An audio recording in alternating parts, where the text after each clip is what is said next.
Discuss कर रहे हैं डोमेन इन रेंज निकालना है मुझे इस question under root of 9 minus x square का। ये डोमेन इन रेंज का एक बहुत ही शानदार क्वेश्चन है जिसमें बहुत सारा कंसेप्ट छुपा हुआ है। अगर आप इस कंसेप्ट को जानते हो, बेसिक्स को जानते हो, तो ये क्वेश्चन सॉल्व करना आसान है। और ये 11th क्लास के एग्जाम में आता है, एटलीस्ट 4 मार्क्स का क्वेश्चन। बिल्कुल बेसिक से एक एक चीज बताऊंगा और इस क्वेश्चन को करने के बाद फिर इससे जुड़े या इससे ज्यादा टफ क्वेश्चन को आप इजीली कर पाओगे।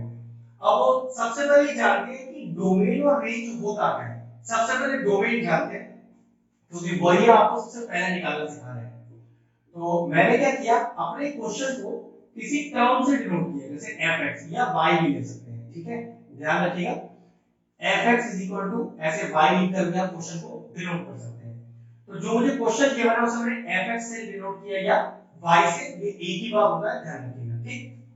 नाउ इस क्वेश्चन में डोमेन क्या चीज है?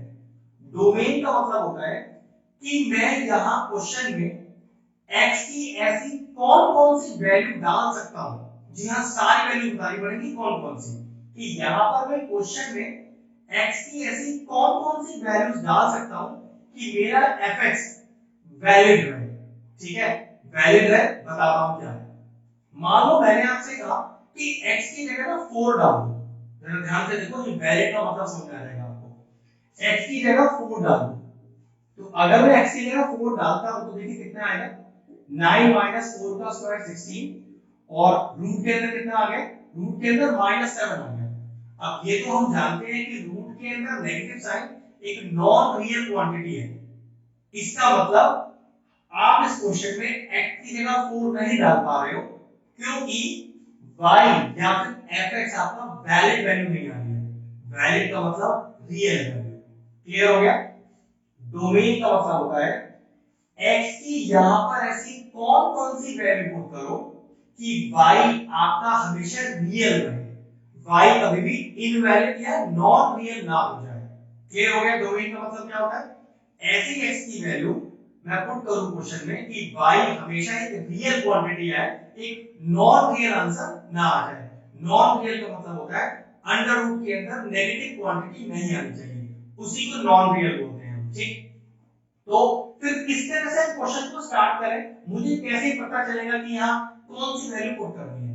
तो एक लॉजिक समझिए, अगर कोई नंबर आपको दिया हो, कोई फंक्शन आपको दिया हो जो रूट के अंदर हो, तो सोच के देखो क्या रूट के अंदर जीरो आ सकता है? हाँ, रूट के अंदर जीरो आएगा तो वो जीरो ही कहलाएगा। और जीरो एक वैलिड वैल्यू है, या कह सकते हैं जीरो एक रियल नंबर है, तो करेक्ट जीरो आ सकता है। अगर मैं कहूं किसी तरह का पॉजिटिव, हाँ, रूट के अंदर किसी तरह का पॉजिटिव नंबर भी आ सकता है क्योंकि पॉजिटिव का रूट पॉजिटिव ही होता है, ठीक है। लेकिन अगर बात करूं कि रूट के अंदर नेगेटिव, तो मैंने बताया था कि रूट के अंदर नेगेटिव, तो यहां पर कैसा हो गया, नॉन रियल क्वांटिटी। तो एक बात कंफर्म हो गई कि क्वेश्चन में अगर रूट लिखा है, ध्यान समझिएगा, क्वेश्चन के अंदर अगर रूट लिखा है तो वो रूट की वैल्यू या तो जीरो हो सकती है या तो जीरो से बड़ी हो सकती है, क्योंकि जीरो से बड़ी वैल्यू भी पॉजिटिव वैल्यू होती है। बात समझ में आ गया?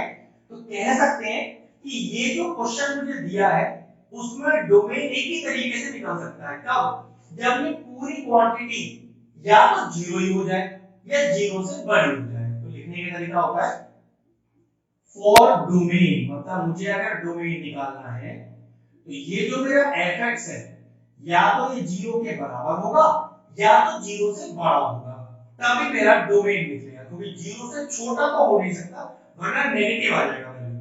क्लियर? वो भी रूट के अंदर नेगेटिव, ध्यान रखिएगा।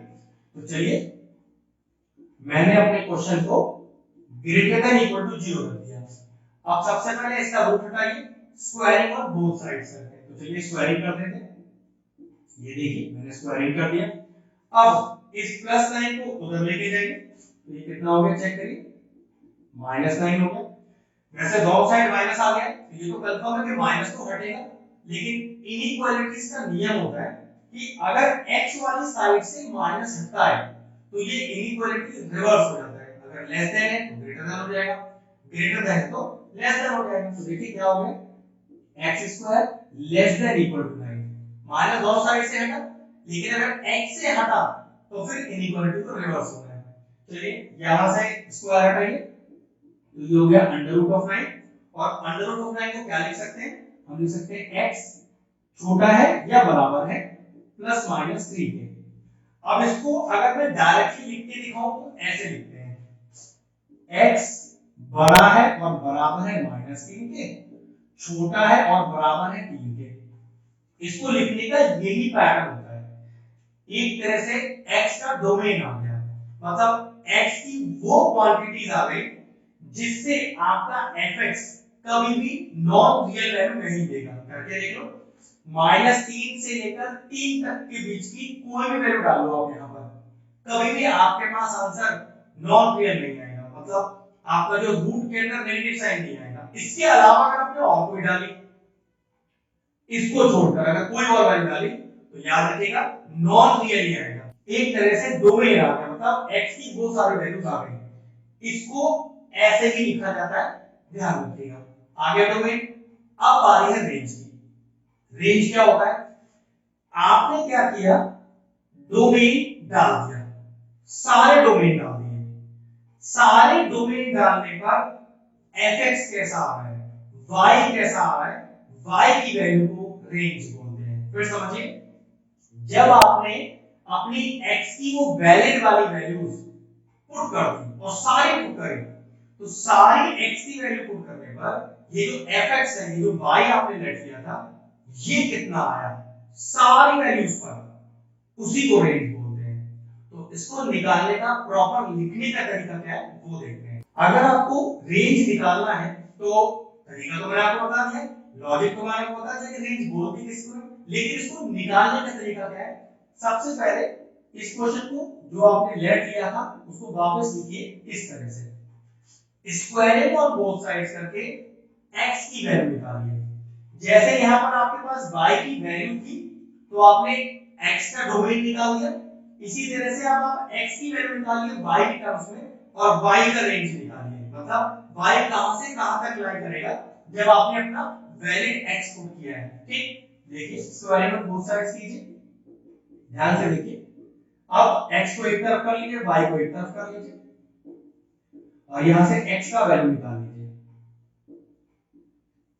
इस तरह से। याद रखिएगा, जब भी रेंज निकालना होगा तो आपको x का वैल्यू निकालना होगा y के टर्म्स में। अब यहाँ y का वो रेंज आ जाएगा, इस तरह का कुछ आ जाएगा जिससे ये पता चल जाएगा कि ये सारी वैल्यू पुट की होंगी जब आपने, तो y कहां से कहां तक लाई होगा, जिसको आप रेंज बोलते हो।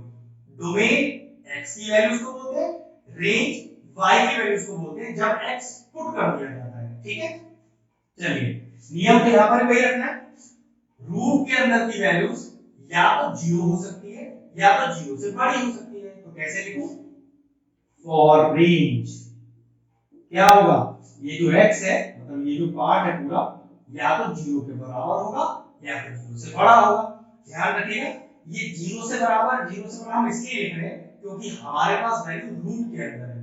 मान लीजिए क्वेश्चन रूट वाला नहीं होता तो ये जो मैंने एक्सप्रेशन डाला ये फिर चेंज हो जाता। ठीक है, चलिए तो under root of 9 minus y square greater than equal to 0। चलिए स्क्वायरिंग ऑन बोथ साइड्स कीजिए, कितना आएगा 9 minus y square greater than equal to 0। 9 को वापस उधर लेके जाइए, तो minus of y square greater than equal to -9। अब दोनों साइड माइनस है तो माइनस तो हटेगा ही हटेगा, लेकिन अभी मैंने बताया था कि जब इस वेरिएबल वाली साइड से माइनस हटता है तो इनइक्वालिटी रिवर्स हो जाती है। चलिए तो ये कितना हो गया y square less than equal to 9। फिर यहां से y का वैल्यू निकालिए अंडर रूट 9 और यहां से कितना वैल्यू आ जाएगा +-3। अब इसके बाद का स्टेप बिल्कुल वही कि y का वैल्यू बड़ा है बराबर है -3 से और छोटा है बराबर है 3 से, लेकिन ये आंसर मेरा गलत है, 100% करेक्ट नहीं है। इसका रीजन देता हूं क्यों। ये बात तो मुझे पता है कि जब मैंने ये सारी वैल्यूज डाली होंगी तो मेरे पे यही सारी वैल्यूज आनी चाहिए। ये तो नियम है कि जब आप x पुट करोगे तब आपके पास y आएगा। तो इसका मतलब ये है कि मैं x की वैल्यू -3 से लेके 3 तक कुछ भी पुट कर सकता हूं। मेरे पास वैल्यू y जब आ रहा होगा तो -3 से 3 तक ही आना चाहिए। चलिए चेक करते हैं। सबसे पहले मैं x की जगह -3 डाल के दिखाता हूं। तो जब मैं x की वैल्यू -3 डालूंगा तो बात कंफर्म है कि पहली y की वैल्यू -3 ही आनी चाहिए। यही तो नियम है कि x डालने पर जो y आएगा, x की पहली वैल्यू क्या है -3, तो पक्की बात है y की पहली वैल्यू -3 ही आनी चाहिए, तो वही तो हमारा रेंज है y का। चेक कर लेते हैं, x की वैल्यू -3 डालते हैं क्वेश्चन में, तो y =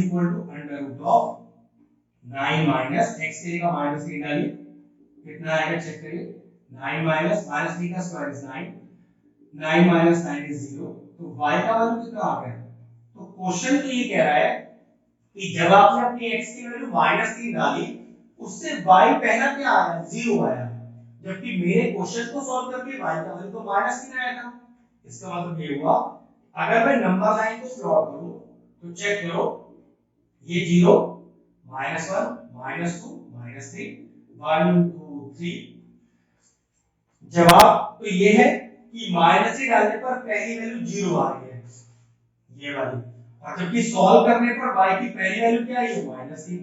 तो पक्की बात, जब वैल्यू 0 आई पहली, तो आप -3 कैसे लिखोगे, तो जवाब क्या हुआ कि जब मैं अपनी x की वैल्यू डाल रहा हूं, तब मेरा y कहां से आएगा, सबसे पहला 0 आएगा, मतलब नेगेटिव वैल्यू नहीं आ सकती। तो मुझे क्या लिखना है इसके बाद, मुझे लिखना है here y can not be, negative value नहीं आ सकती है, क्योंकि ये बात मैं चेक कर चुका हूं कि ये x की वैल्यू डालने पर मेरी y की वैल्यू 0 से स्टार्ट हो रही है, और 0 से स्टार्ट हो रही है मतलब नेगेटिव वैल्यू नहीं आ सकती है। तो लिखोगे here y can not be negative, y की सबसे पहली वैल्यू क्या आएगी, 0, और कहां तक, वो 3 तक आएगी, तो y greater than equal to 0 less than 3। तो ये आ गया डोमेन और ये आ गया रेंज। अब इसका रिप्रेजेंटेशन अगर आपको ब्रैकेट फॉर्म में लिखना है तो देखो डोमेन के लिए कैसे लिखेंगे, x बिलोंग्स टू, क्योंकि दोनों में इक्वल लग रहा है तो दोनों साइड लगेगा क्लोज ब्रैकेट, और ये हो गया -3 से 3। अगर रेंज को इसी तरह से आप ब्रैकेट फॉर्म में लिखना चाहते हो तो दोनों साइड इक्वल लग रहा है, तो ये तो कंफर्म है कि क्लोज ब्रैकेट आएगा, और 0 से 3 आप जिस फॉर्म में चाहो लिख सकते हो। बस ये ध्यान रखना कि आपका आंसर y का -3 से 3 आएगा, फिर आपको लिखना है कि y की वैल्यू नेगेटिव नहीं हो पाएगी, क्योंकि x की पहली -3 डालने पर पहली वैल्यू -3 नहीं 0 आ रही है, और अगर y की वैल्यू 0 से आगे आएगी तो पक्की बात पॉजिटिव होगी, y नेगेटिव हो नहीं सकता। इसलिए रेंज हुआ आपका 0 से लेकर 3 और डोमेन हुआ -3 से 3। क्वेश्चन फिनिश हुआ।